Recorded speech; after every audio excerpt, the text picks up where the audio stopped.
Et si, pour une fois, on arrêtait de voir la conscience comme un problème scientifique à résoudre, mais plutôt comme une œuvre d'art? C'est l'idée qu'on va explorer aujourd'hui. On va se lancer dans une sorte de voyage philosophique pour voir comment on peut se dessiner soi-même, mais attention, pas avec un pinceau, non, avec des mots. Alors, tout part d'une question qui a l'air toute simple, mais qui est en fait vertigineuse. Qu'est-ce que c'est la conscience? Et là, attention, ce n'est pas juste une question pour les labos de sciences, c'est une question qui nous concerne tous, au plus profond de nous. C'est vraiment le point de départ de toute cette réflexion. Du coup, l'approche qu'on va suivre, c'est vraiment celle d'un artiste. Le but du jeu ici, c'est pas de sortir une grande théorie universelle qui explique tout. Non, non. C'est de tenter de faire un autoportrait, un portrait intime, mais avec les mots. Et ce qui est fascinant, c'est que celui qui peint et celui qui est peint, eh bien, c'est la même personne. Et au cœur de cet autoportrait, il y a un concept vraiment central, le jeu. Et vous voyez, il est écrit en majuscule, c'est fait exprès.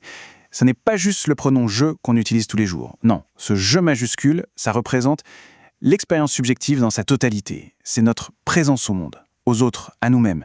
C'est ce ressenti-là, ici et maintenant, qu'on va essayer d'attraper. Bon, d'accord. Mais par où on commence pour peindre ce portrait? Eh bien, la première chose à faire, c'est de réaliser que la toile n'est pas blanche. Pas du tout. L'auteur de cette réflexion nous met en garde, il y a 3 gros obstacles sur la route de la connaissance de soi. Quels sont ces obstacles? D'abord, le fait que notre expérience est totalement privée. Ensuite, les limites de notre propre langage pour en parler. Et enfin, les ennemis intérieurs, les pièges philosophiques qui nous attendent au tournant. Allez, on regarde ça de plus près, un par un.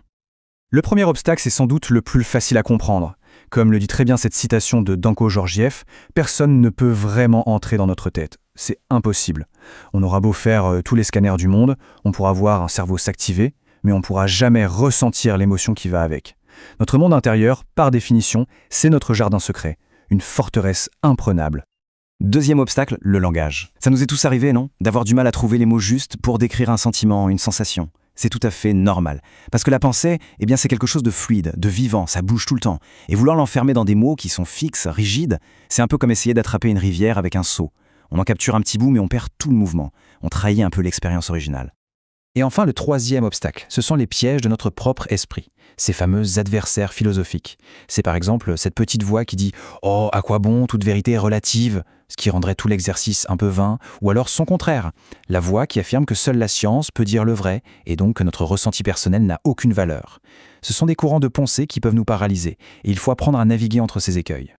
Alors, face à tous ces obstacles, comment on fait? On abandonne? Non. La solution, c'est de se construire une sorte de boîte à outils. Une boîte à outils conceptuelle.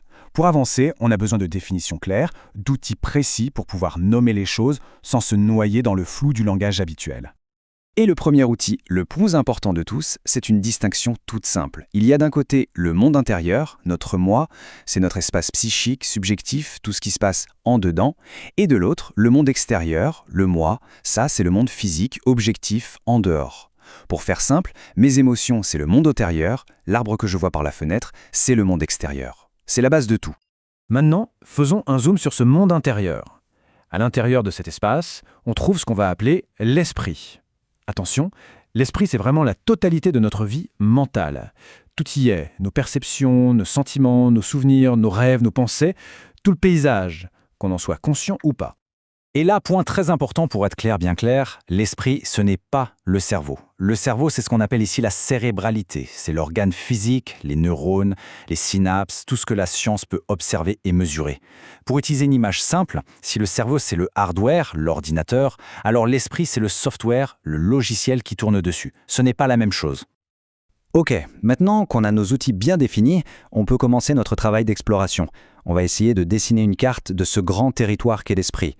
Et la première grande frontière qu'on va tracer sur cette carte, c'est celle qui sépare la petite partie qui est éclairée, consciente, de tout l'immense continent qui, lui, reste dans l'ombre.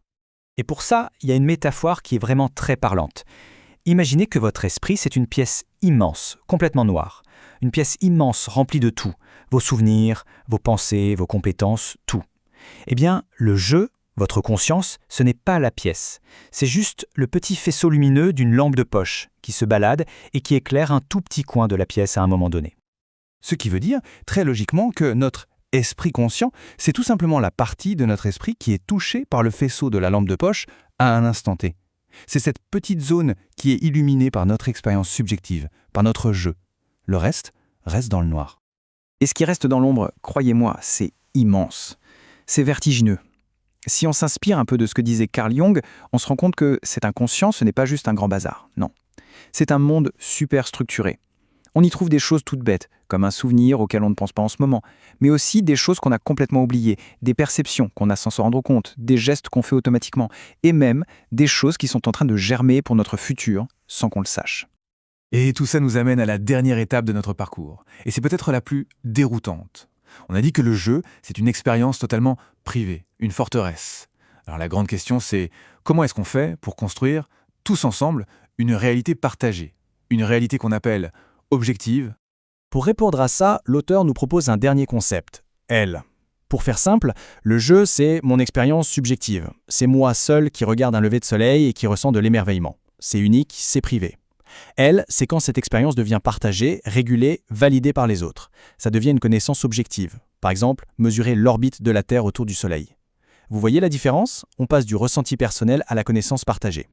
Et c'est là que l'idée est vraiment puissante. Ce qu'on appelle le monde objectif, ce n'est pas quelque chose qui existe tout seul, là dehors, complètement séparé de nous.